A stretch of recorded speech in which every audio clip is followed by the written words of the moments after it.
Hello, brains. I'm moving furniture. Why am I moving furniture? For creativity.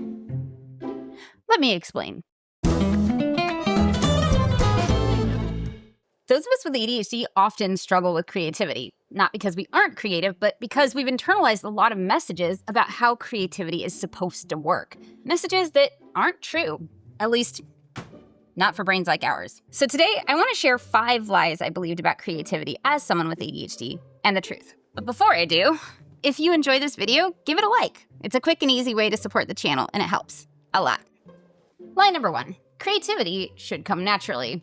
A lot of us grew up being told we were creative, and that sounds like a good thing, until you realized what we internalized was, if I'm naturally creative, creativity should come naturally. It should be easy.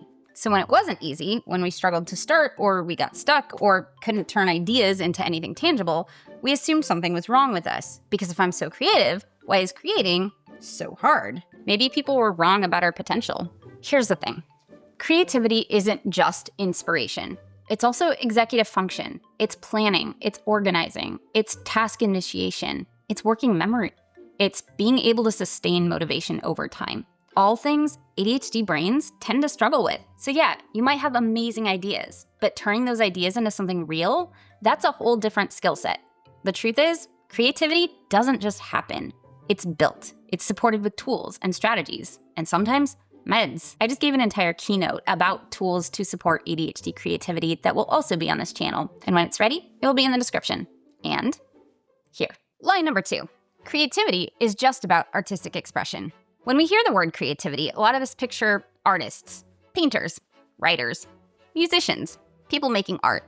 And if that's not something you identify with, it's easy to think, oh, I'm not creative. But that definition is way too small, because creativity isn't just about making art. It's also about making things work.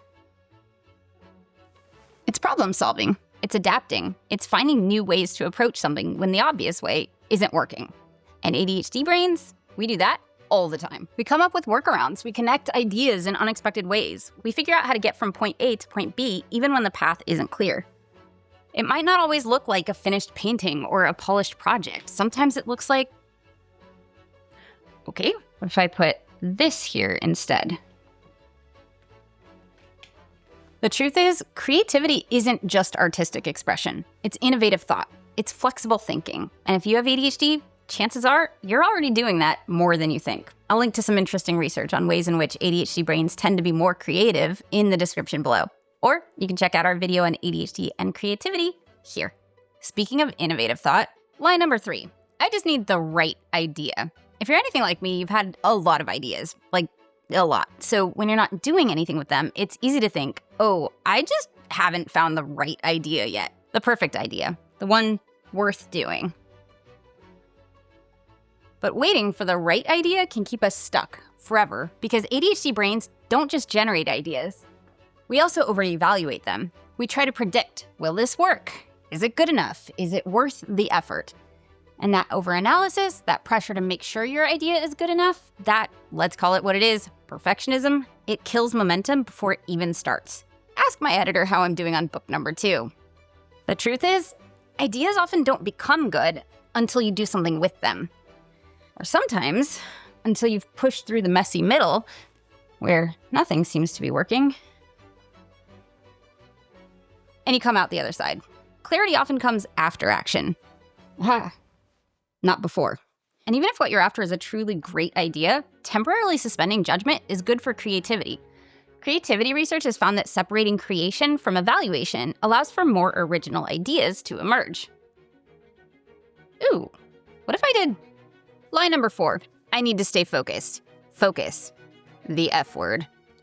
I used to think that to be creative, I had to stay focused. No distractions, no wandering, no interruptions.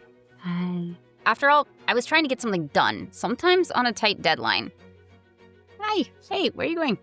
But here's the thing, distraction is part of the process. It's how you make unexpected connections. It's how ideas evolve. Sometimes stepping away is exactly what lets something click. While focus is good for productivity, it's not always great for creativity. And even when focus is the goal, staying focused isn't the only way to get there.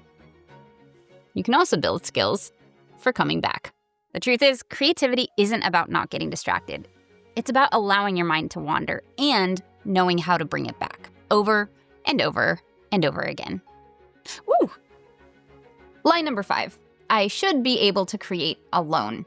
There's this image a lot of us have of what creativity is supposed to look like. You, alone, deep in focus, maybe in a cozy cabin in the woods, writing your novel or painting your masterpiece. And to be fair, most creativity does involve periods of deep work where you're by yourself. That's where the trope comes from. It is important to carve out that time.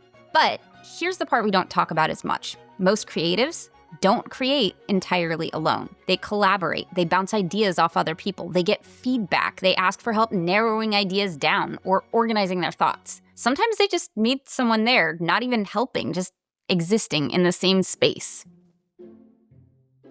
Oh, pillowcase, body doubling, accountability, inspiration. Creativity often happens between people, not just inside one person's head. The truth is, you don't have to create alone. The level of other people's involvement is probably going to depend on the project and how you like to work. But if creating by yourself feels hard sometimes, it doesn't mean you're not creative. It might just mean you need a little extra support. It does not look right. Hang on. Oh.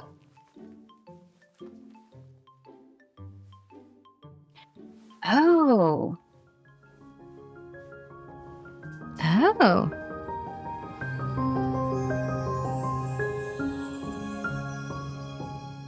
Before I go, I'd love to know what you think. What lies did you believe about creativity that turned out to be untrue? Let me know in the comments below. And if you need support with your creativity, come join the most knowledgeable ADHD community on the internet, on our Discord through Patreon. Thank you to our brain advocates and all our Patreon brains for supporting How to ADHD's creativity by giving us an income we can rely on, so we can focus our creativity on our content rather than how to make ends meet. Like, subscribe, click all the things, and I will see you next week. Bye, brains.